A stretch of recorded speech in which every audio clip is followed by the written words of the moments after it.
All right, well, let's finish these up then. Take a look at number 5.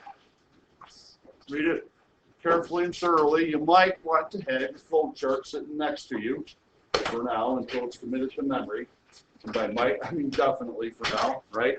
Okay, read it over, think about it. So what I would do is as you read it, check each one of these 3 that applies, and then you can pick down here, okay? So we want to know what would make a parallelogram always be a rhombus. What do we think? If we had a parallelogram whose diagonals perpendicular bisectors of each other, would that always be a rhombus? Did you look at rhombus properties?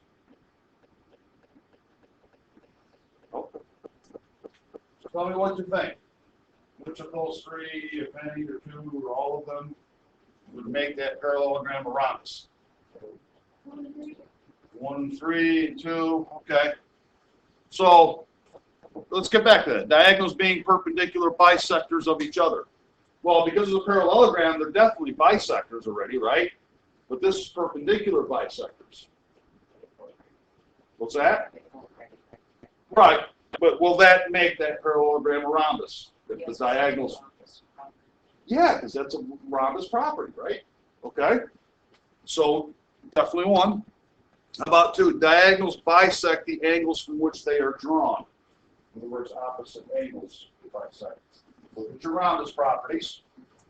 Is that one of them? No? Look again. In a rhombus. Might be worded slightly differently. What's it say? Bisect at opposite angles. Same thing as from where they came from, right? That makes sense? So that would make it a rhombus. What about 3? Diagonals form 4 congruent isosceles right triangles. Well, let's draw a rhombus, right? And we have, this is perpendicular, right? So we know it just by thinking about it. We got 4 right triangles, don't we? Well, the question now is, are they isosceles right triangles in there? Are they? You know what isosceles means, right? 2 congruent sides? Well, Yes. why? Okay, because they are, because why? Diagonals bisect each other. Because now go back up and look at parallelogram. What about the diagonals, guys? They bisect each other, right? So that would mean that they are right triangles, aren't they? Isosceles right triangles? Yes? Okay. Right, wouldn't these be congruent? Maybe. You think? Wouldn't they be 4 isosceles right? We got 4 right triangles. What do you think about this one for a minute? Would those 2 congruent marks there be valid? No? Why not? Because from one side to the other, not both sides of the triangle. Okay. So what you're saying is a rhombus doesn't necessarily have congruent diagonals, right? See, this is what I want you to think about. This is a little bit tricky. So if it's a rhombus, they're not necessarily congruent diagonals. What has congruent diagonals? Okay. So a rectangle has congruent diagonals, right? And if they bisect each other, then you'd have some isosceles triangles, right? Everybody got that? A rectangle would have the congruent triangles in there, right? But what if they were perpendicular in this rectangle? So a rectangle will give us congruent diagonals when bisected isosceles triangles, you with me? But then let's say that rectangle has perpendicular diagonals. What does that make it? A square. Is a square a rhombus? Yes. high. You see how you had to work down and come back up around, see what I mean? This, you guys get this would make it a square, wouldn't it? Wouldn't that make it a square? And since square is below rhombus, is a square always a rhombus? What? Yeah, it is, right? So if we make this parallelogram a square, we've gone beyond rhombus, but we still have a rhombus. Does that make sense? Yeah. It depends on the squares that still have. I don't know. Yeah, because a square, remember, square has properties of both rectangle and rhombus, right? It is both of them. A square is a rectangle and a square is a rhombus, right? Everything down the flow chart is the thing above it. So even though you took a different path from parallelogram to rectangle to square, right, it still comes up to rhombus. Well, yes, they are, yes. It would have to be to make these perpendicular. Okay? All right, so we definitely have 3, so the answer is 1, 2, and 3. You see how you have to really know your way around these properties, okay? That's why I got to insist that you get these committed to memory, man, so there's not a lot of bumbling stumbling. You won't have, you won't have this flow chart on the state test. Believe it or not, they are assuming that you know all of this stuff, okay? All right, so move on to number 6. Which statement about parallelograms is always true? Always.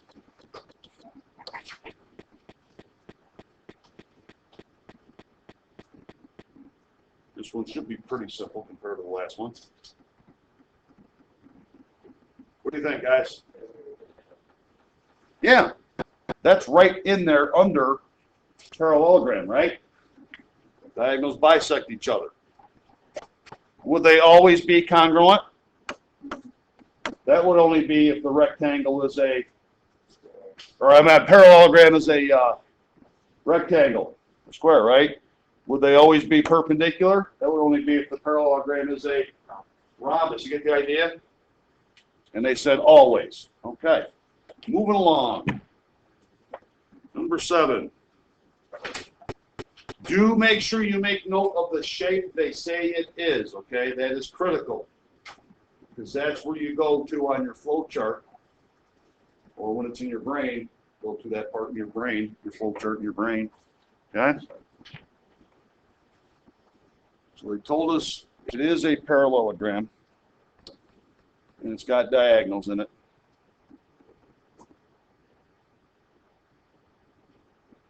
When additional information is sufficient to make it a rhombus. You says 4? Why? Because the definition of rhombus says that diagonals are perpendicular. So AC, that's a diagonal, and BD is a diagonal, right? If we have a parallelogram and the diagonals are perpendicular, it will make it a rhombus, right? Now, here's my issue with the way they worded this question. What about 3? With the parallelogram having the diagonals congruent? Wait, not 3. Wait. What was my? Hold on. I'm going to do it. B, D, wait a minute. Wait. Parallelogram. Hold on. All right. So anyway, we get that. You just got to be familiar with the flow chart. Let's move on to number 8. If that issue reappears in my brain, I'll try to explain it.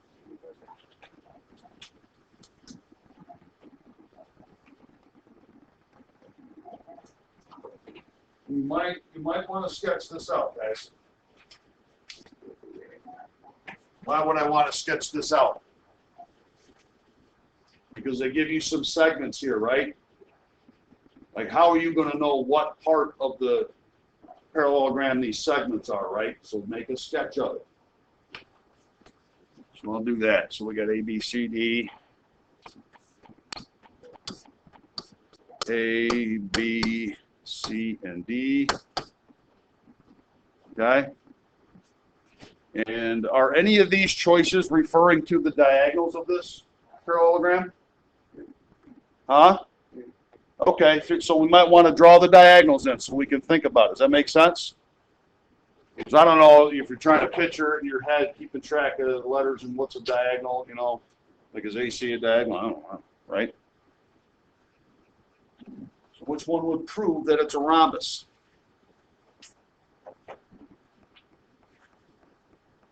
Who's flowchart? What do you say?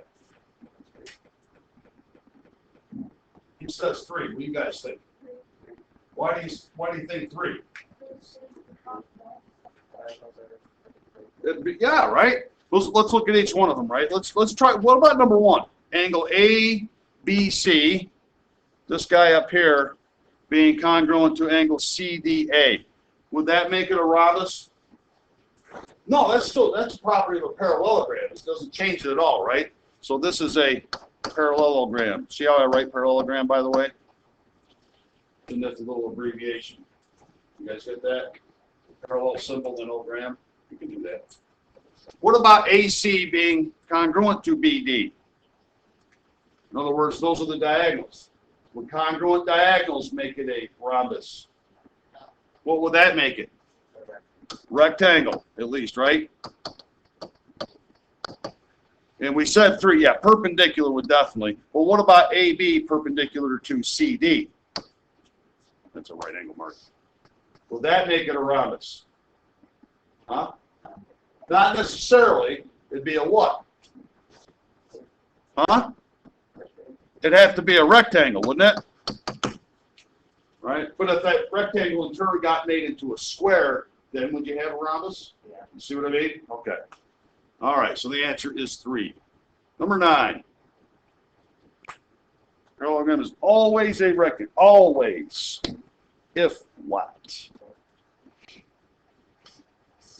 Hmm? 1. The diagonals are congruent. Yep, I would agree with that. Because if you go down from parallelogram to rectangle, it's going to have congruent diagonals. What about the diagonals bisecting each other? Why not? Why would that's not? That's already. I mean, it's still parallelogram, right? You don't need to be anything special to have that just parallelogram. What about diagonals intersecting at right angles? That'd make it a rhombus, wouldn't it? But then, you know, keep in mind though, if you made it a rhombus with that and there was something else that made it a square, would you have a rectangle? Huh? It's not always a square. No, but that's why I said if. If that rhombus had some other information you could call it a square, would that then be a rectangle too? All right, but they didn't get that. I just want to. And how about the opposite angles being congruent?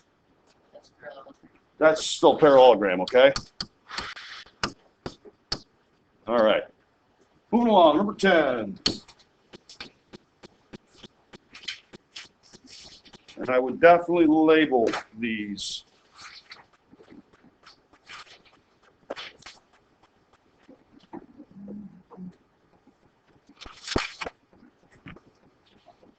So let's see, the perimeter 68. It's a rhombus, okay? Perimeter 68 and TG is 16. Well, what would that mean about TR and GR if TG is 16? They're 8 and 8, right? Because it's a parallelogram, they bisect each other, right? So this would be 8, and that would be 8. The fact that it's a rhombus, does it provide us any other information in this diagram? What about it? Okay. But the fact that it's a rhombus will help us do something with that perimeter value 68.1. Perhaps find something. What about a rhombus might help us do something with that perimeter of 68?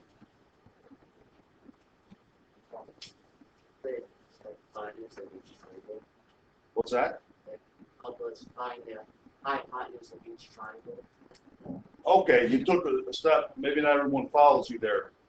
What's a perimeter made of, guys? all the sides added up. What do you know about the sides of a rhombus? They're all opposites, not congruent. Well, they're all congruent, right? So could we find the length of each side if we know the perimeter? Huh? How? So what is 68 divided by 4? 17. So we'll put a 17 down there. Okay? What else might help us here? They want us to find IE, that diagonal. Are there any other, you always ask yourself, are there any other shapes in this diagram that we know how to work with to help us? Well, okay, triangles. What kind of triangles? Why are they right triangles, guys? Because this is a rhombus. Why are these all right triangles? There you go. Right? We have a right triangle, and we have two sides of it, don't we? How do we find the missing third side? Okay, now look. If we can find that segment there, can we find the length of IE? By doing what? Doubling it, yeah? Okay, so how are we going to find that segment? What's the equation?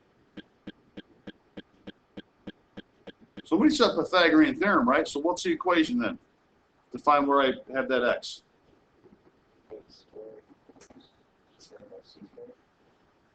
Well, let's put some specific values in that we have here. Okay, in the Pythagorean theorem, what part of the right triangle is always by itself in that theorem? Like the c squared? No. Well, what part of the triangle is that? Aha! Right? Be careful with that. It's a common mistake. This is the hypotenuse. It's always the thing by itself in the Pythagorean theorem, whether it's a variable or a number, right? So you're going to have x squared plus 8 squared equals 17 squared, right? Yes? Okay. Well, work that out and solve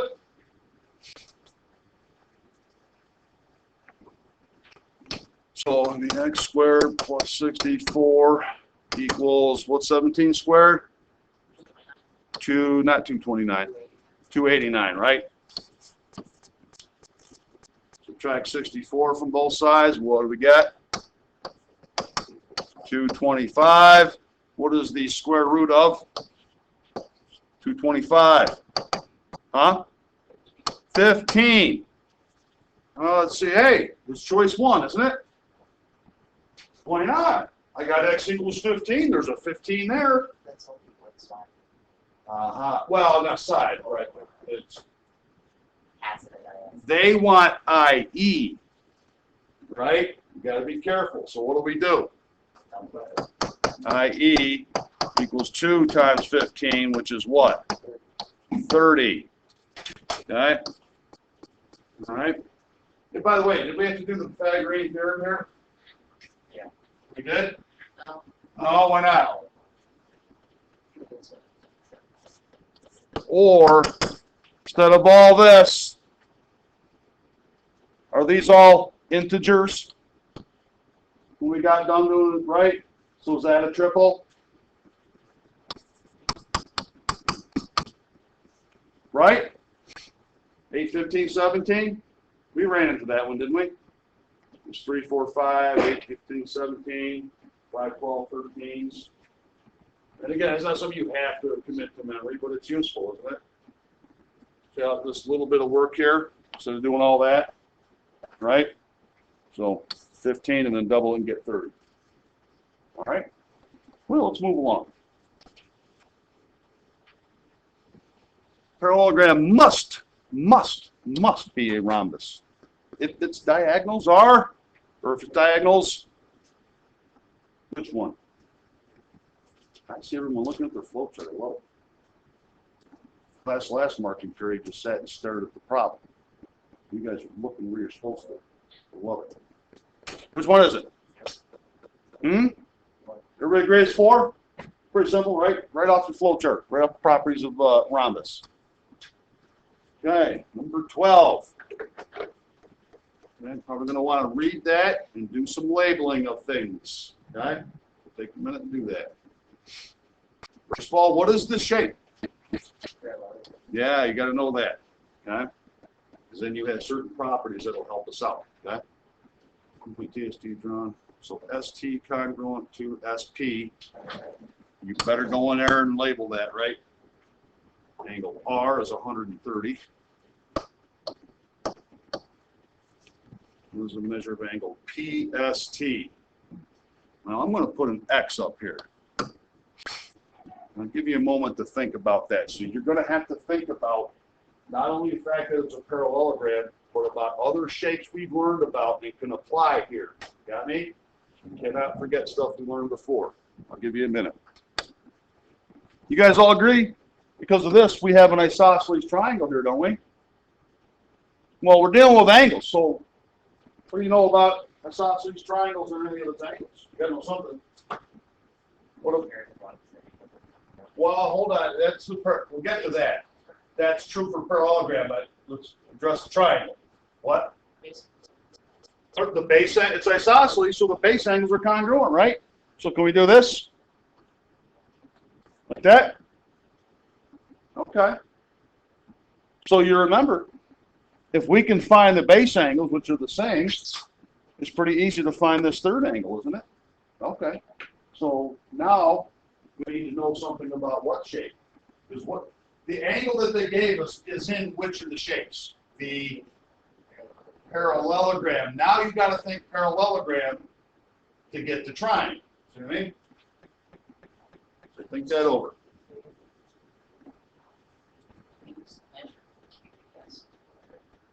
Angle QP, so both pairs of opposite angles are congruent in a parallelogram. Angle R is 130, so angle QPS is also 130. Can we get to that angle there now, SPT? What is that angle pair name? Linear pair. Well, what did you say? I said axis.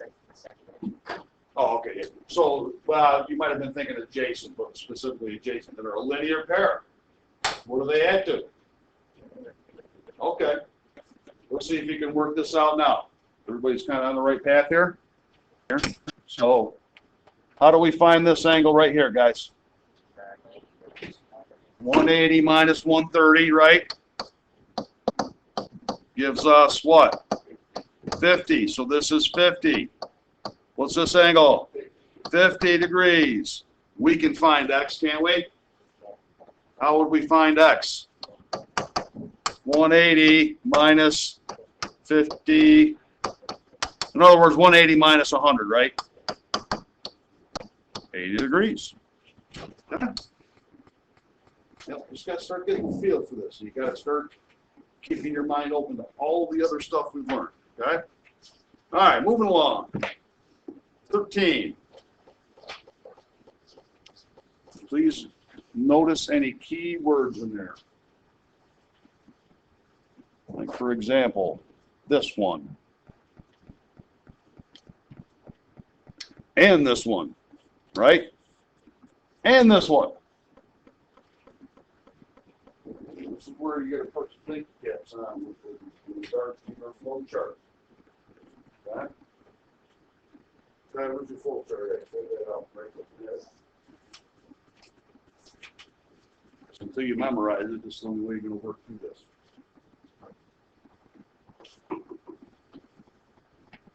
Any thoughts on this? Yeah, what do you think? 4? He says 4. So which would not be sufficient to make the parallelogram a square. So the diagonals being perpendicular, okay? Well, the diagonals being perpendicular would make the parallelogram a what? A rhombus. And one pair of adjacent sides are perpendicular. That would mean that, what do you have in there? We got a rhombus, and the adjacent sides being perpendicular would form what? Right angles. So then it becomes a what? a square. See? You might have not paid attention to the word not. This will make it a square, so it can't be 4. Right? So this is definitely a square. Violating the not condition, okay? Not a square. What do you think? It says 3. So if we take a parallelogram and say the diagonals are perpendicular, what does that make it? That would make it a rhombus, right? Put it in here. And one pair of adjacent sides is congruent. One pair of adjacent sides is congruent. Oh, what about that? So we got perpendicular diagonals, right? That's already a rhombus. One pair of adjacent sides are congruent. So like maybe that and that. Oh, wait, that's not right angles. Holy smokes, what is wrong with Mr. Hopper? One pair is congruent. Like that. What does that say about the other two? Huh? They're not. Okay, well this thing is a parallelogram, right? What do you know about opposite sides of a parallelogram? The whole. So that and that and that and that, wouldn't that make them all 4 congruent? Well, does that really move the ball at all? We already had a rhombus, didn't we? Well, the fact that the sides are congruent make it a square? Huh? No, it'll just keep it as a rhombus, won't it? Because the rhombus already has that. Does that make sense? So it is choice 3. Let's look at the other 2, though. So we take our parallelogram and say the diagonals are congruent. What does that make it? We agree it makes a parallelogram a rectangle? Rectangle. And one pair of adjacent sides are congruent. Well, if one pair of adjacent sides look like right next to each other are congruent, we just found that all of them are, right? So we got a rhombus, right? Or we got a rectangle. That makes it a rhombus, which makes it a what? So that makes it a square. What about the first one? Parallelogram diagonals are both congruent and perpendicular. So the fact that they're congruent makes the parallelogram a what? Rectangle. And then we call them perpendicular, it becomes a what? Rhombus. It's both a rectangle and a rhombus. What is it? That makes it a square, violating the not part. Okay? I don't know, you're probably not used to thinking like this in math class, are you? Right? I'm going to make you guys some smart sons of guns out there. All right, let's move along. I want to label this diagram. And again, by probably, I mean definitely. What is the shape? Good. Got to know that, right? So point T, so PR is 16. That means these guys are 8 and 8. So this is looking a little familiar, isn't it? And QS is 30. That means these two are what? 15 and 15. Well, we have some triangles in here. What kind of triangles, guys? You understand it's right triangles because it's a rhombus and the diagonals are perpendicular, right? What do they want, by the way? So we need to add up all the sides. What about all the sides? Well, it's rhombus, right? So if we find one of them, got them all. How are we going to find that missing one? What's that? Let's look at this triangle here. Is that isosceles? Let's find that. What are we going to use? And if you don't know a triple, Pythagorean theorem, right? What's the triple? Well, the whole thing is 8, 15, 17 right triangle, right? So you remember that. He's not doing Pythagorean theorem. If you don't remember it, you got to. So what would the equation be here?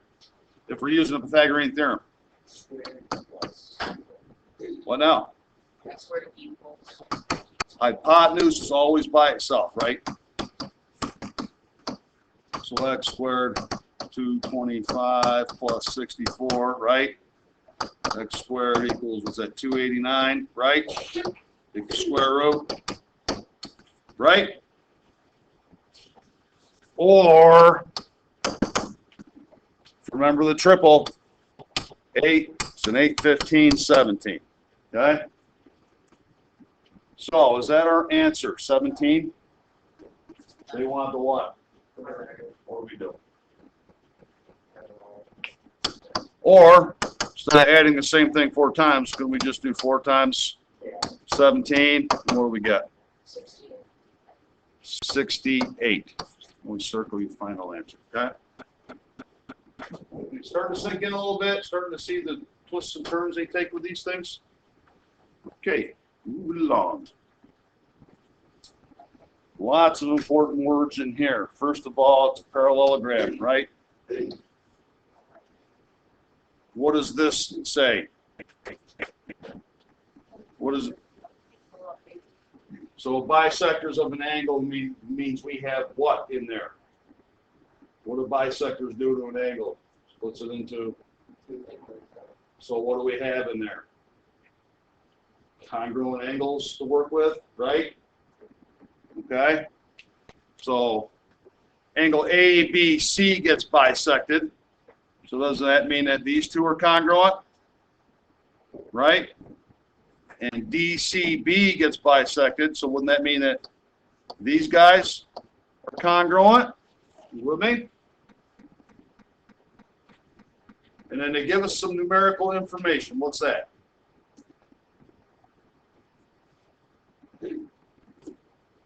Nobody sees a number in this problem? 68 degrees. There we go. And they want us to find the measure of angle BEC. I'll put an X in for that angle, or a theta if you like. Okay. So we're going to have to do some thinking here about how to work our way over to that angle that they want. All right. I'm going to give you a minute to stew on it. Hang on a second. So the angle they want is part of the triangle, wouldn't you agree? What would be nice to have if we want to find this angle here in that triangle? What would be helpful to have? To find, 2 other angles in the triangle, right? Wouldn't that be very helpful? Like this one and this one? Well, you know it's a parallelogram, so that helps you a little bit, doesn't it? Check out your angle properties of parallelogram and find something that will help us here.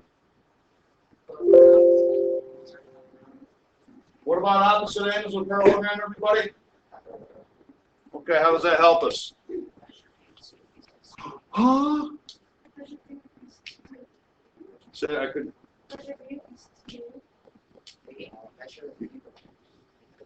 I don't know what angles you guys are talking about. I don't know what angle B is. I don't know what angle C is. I have no idea. You lost me. And you know why you lost me, right? Oh, now we're talking. Okay. ABE.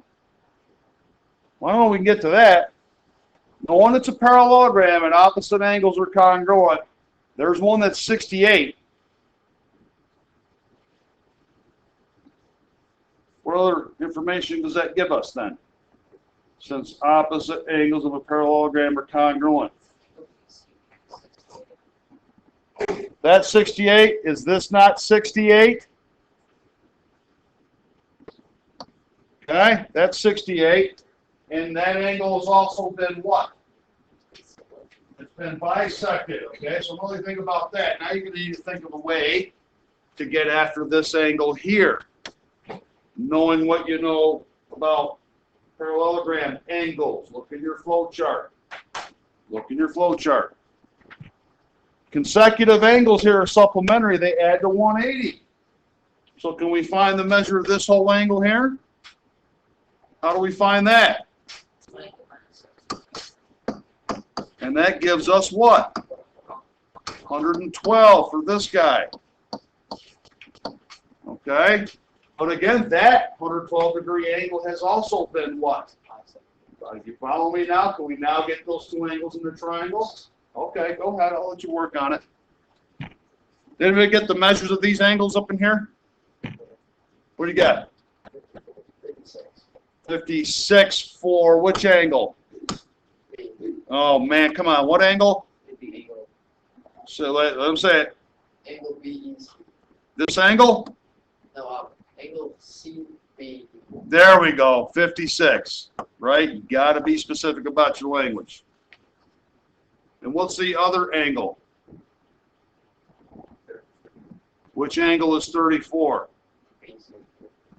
Thank you. BCE, 34, right? Because they're bisected. They're both 34, right? And this is also 56. So now we can find x by knowing what? X equals what? And then that's, well, that's 180 minus 9. 180 minus, to be clear, 56 minus 30. Is that a 4? Yeah. Yeah, 34. And we end up getting what?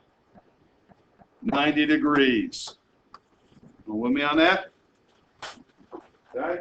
A lot of thinking, and none of these, they don't ever put like super straightforward questions on this exam. So maybe at the very beginning, like, you know, first 4 or 5. You know. Okay. All right. Move on. Is there just one more? That's it. Okay. Wow, boy, we got it. Now this one, I'm going to give you some time to stew on it. Okay. You're going to need to think about parallelograms and rhombuses and parallel lines and angles and alternate interiors and linear pairs and triangle angles, adding to 180, opposite angles, parallel, congruent, every man. It's good. It's this one just takes it all in. Okay, so read it over. Well, I want to start labeling things. We got a parallelogram, right? And we have a rhombus. So we know this and this, and also this and this will be right parallel. These guys have to be like that. Okay. And we have angle B is 118. We'll put that in there. Angle AHC. Where's A? AHC is 138. And then determine the state the measure of angle GFH. GF, that's this little guy here. Put an X in there. Anybody start working their way around here? I think that. There's something down there.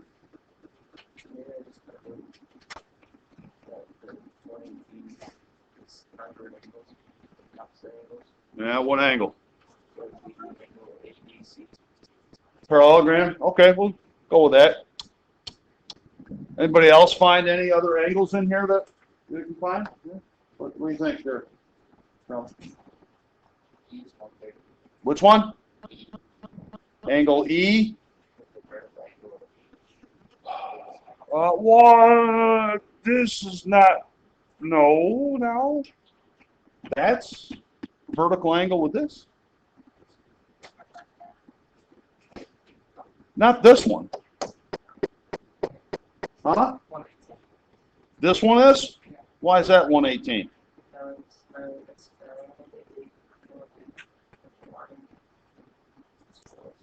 Oh, and by the way, I forgot this is here. Yeah, like that, right? Well, these are parallel, and these would be corresponding, right?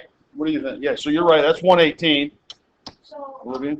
where 138 is, Mm-hmm. that whole like thing should add up to 180. Oh, linear pair. So what'd you get for this angle? 42. That's 42. Are we getting closer to that triangle down in there now? Yeah. I mean, this is right, 118. You're right about that, and you just start throwing stuff in there. I don't think it helps us quite directly. If, you know, maybe a longer path. Then what are you saying? For the top of the top where you see this, actually at 20 degrees, because it all of the 40. This here?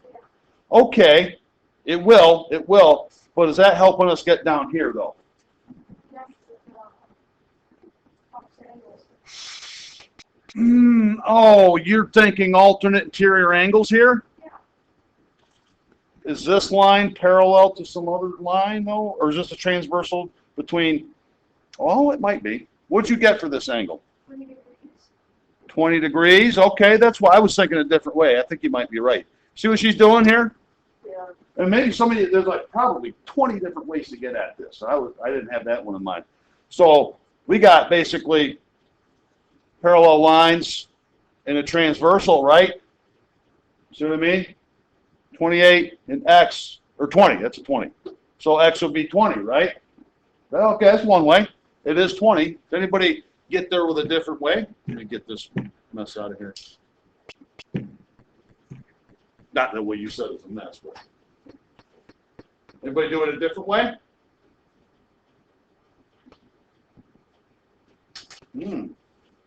Well, did anybody get this angle to be 42 here? Right? Okay. Does that help us? Maybe we get down in this triangle somehow? Huh? So wouldn't G, Why would that be 118? Well, okay, it's not 118 because B is. Why is it the same as B? Why is this angle the same as B? Huh?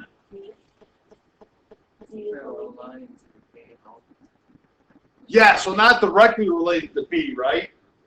But again, we've got parallel line, or the parallel, like if we extend that down again, same ones you were looking at with the transversal, right? 118 here, right? And then what's this angle? Vertical angles, right? Anybody take a different path? I'm telling you, there's just tons of ways to do this. Let me just move that out of there. Things not going away. Yeah. Anybody take a different path? Yeah. You can do the measure of FHD is 138. FHD is 1/3. That's 138. Okay. Vertical angles, and then what? You can do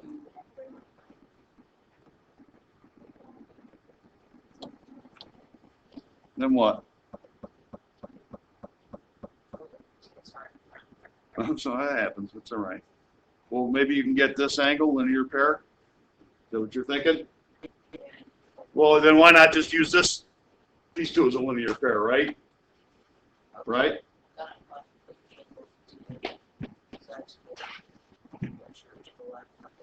Measure of angle. I couldn't really hear you there. If you get measure of angle, you get measure of angle after that. Say that one more time. So you can use 138 to give the angle or the measure of angle to you. You can use that to get the measure of angle after total. And then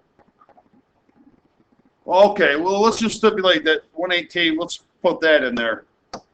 It's such a simpler way here. What do these two add up to? 180. Let's do, or yeah. Oh, let's try it this way. What does 180 minus 118 equal? What is it? 62.